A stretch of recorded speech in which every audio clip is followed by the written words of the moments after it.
Apart from the one bad pick, the Toronto Raptors had a really good offseason, and they had a really good trade deadline leading up to this offseason, which has put them in a position to take advantage of a weakened Eastern Conference with, of course, an injured Tatum.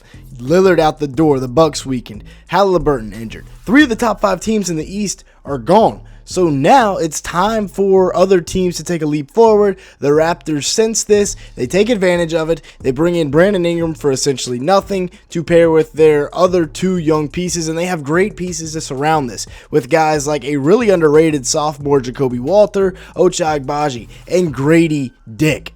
And everybody loves to talk about the draft pick they made this offseason, but I think what is being wildly overlooked is this Brandon Ingram contract and this trade, because they send out Kelly Olynyk and Bruce Brown, neither of which are on the Pelicans anymore, and a future first from the Pacers for a guy that averaged 22 a game with 5.6 rebounds, 5.2 assists on 47% shooting from the field, 37% from 3.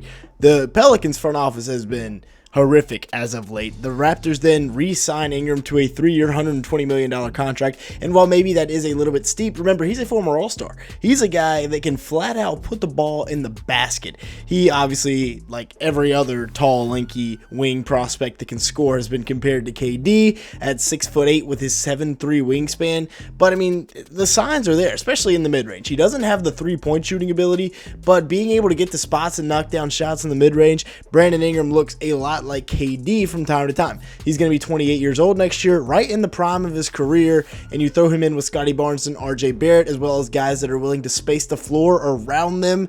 All 4 of these guys for the Raptors are more than capable of doing that. You could have a very, very nice situation on your hands. Now, as for the rest of this core with guys like Scottie Barnes, who is definitely the future here in Toronto, as well as the present, as he will be just 24 years old next season. He averaged about 19.3 points, 7.7 rebounds, 5.8 assists, 1.4 steals, and 1 block last year, while shooting 45% from the field and 27% from 3 on 4.3 attempts a night.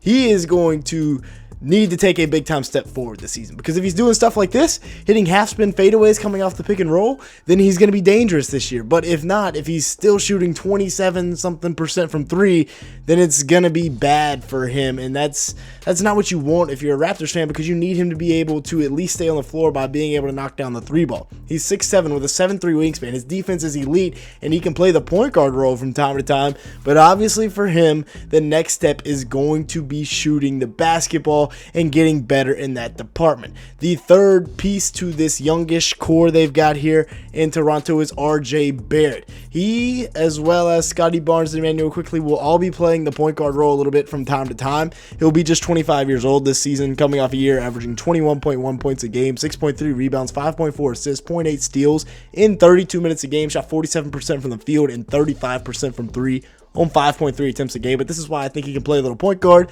because of that pick and roll scoring where he can come off screens, facilitate, find a rolling big man, or go and score for himself. Of course, yes, he can do this off the isolation, but he's also very good out of the pick and roll. And if he can shoot 38% from 3, that will be more than a successful season and lead to a lot of success for the Toronto Raptors. And if Scottie Barnes can be just a little bit efficient, because they also have Gradey Dick, who, remember, just 2 years ago when he was coming out of school was seen as the consensus best shooter in the draft. 14.5 points a game, 3.6 rebounds this year for Gradey, 41% shooting from the field, 35% from 3 on 6 attempts.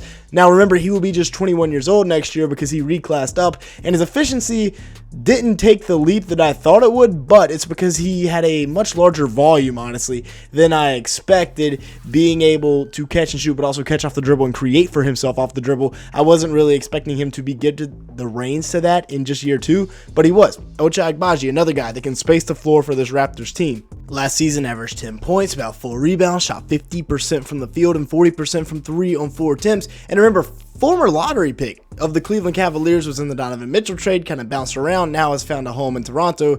He will be 25 next year, so he is still in the beginning stages of his career.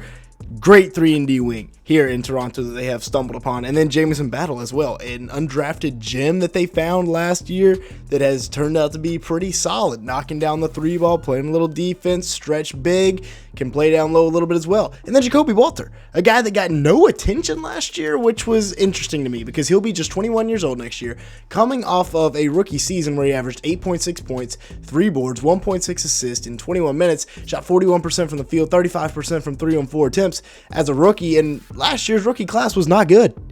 And nobody talked about Jacoby Walter. I don't get that part. I thought he was really solid for a rookie guard, but apparently not. And then you have, of course, the very debatable 9th overall pick in Colin Murray-Boyles, 6'8" with a 7'1" wingspan. He's already 20 years old, will be 21 next season, but he can play a little bit of defense. Last year at South Carolina, who was the worst team in the SEC, I might point out, averaged about 17 points, 8 rebounds, 2.4 assists, 1.3 blocks, and 1.5 steals, shot 59% from the field, and the defense is there. He's a pretty versatile defender at 6'8" with that 7'1" wingspan. I think, though, in the league, he's going to have to play the 4, but on offense, he just doesn't have the skill set to play the 4. Now, Masai Ujiri got fired after essentially making this pick, and Colin Murray-Boyles is 240, so he can play down low a little bit, but at the modern NBA level, with centers being like 7'1", 7'2" usually, now there are some that are still 6'10", 6'11", but usually a team has at least one guy that's over 7 foot tall. Being 6'8" is just not going to work. Doing stuff like this at 6'8" is just really not going to work, I don't think. And if he proves me wrong, then shout out to him. But I think this was a little bit of a reach at number 9 overall. I was actually kind of surprised when they took him. I had him at 27th on my big board, working out of the pick and roll here. Now, this is a big-time finish. And like I said, he's 240. So if he does stuff like this, then yes, he can prove me and a lot of other critics wrong.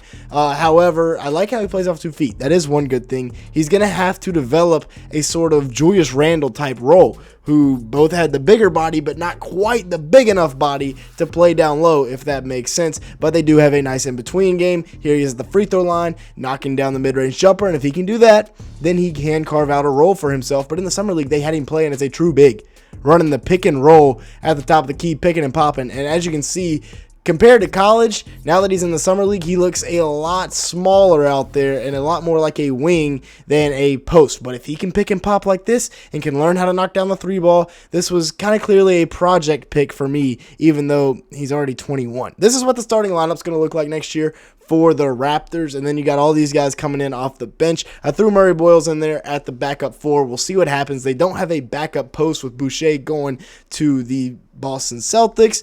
Jamal Shead also in there as well. He is an absolute dog. They do still have Emmanuel Quickly, who we need to talk about really quickly. See what I did there? Nice little play on words. But he is 6'2", does have the 6'8" wingspan, so that is very nice. But they also have Jamal Shead. Both of these guys are very undersized guards. Now, Shad is an absolute dog defensively. Quickly, you can't say the same about, but he does have a 6'8" wingspan, so he can play up to about 6'3", 6'4". You see the numbers last year. Not bad, right? Shot 42% from the field, 38% from 3, but then you realize he's making like $33 million a year and is somewhat overpaid when you look at that stat line. $33 million a year to play 28 minutes a night. I don't know if I like that too much. They also did bring back Jakob Poeltl. That contract is kind of whatever. They just got to pay him his money to be a solid starting center in the league, and that's what they did. He can operate just fine. He will be more than serviceable down low. But yeah, I'm kind of excited about this Raptors team. You know, if Gradey Dick takes another step forward, they got a lot of shooters spacing it out for those scores. We'll see if it all gels together. But with that being said, that's going to be it for today's video. Thanks so much for watching. Make sure to the like button. Leave me a comment down below and hit that subscribe button if you did enjoy at any point. And with that being said, thanks so much for watching today's video.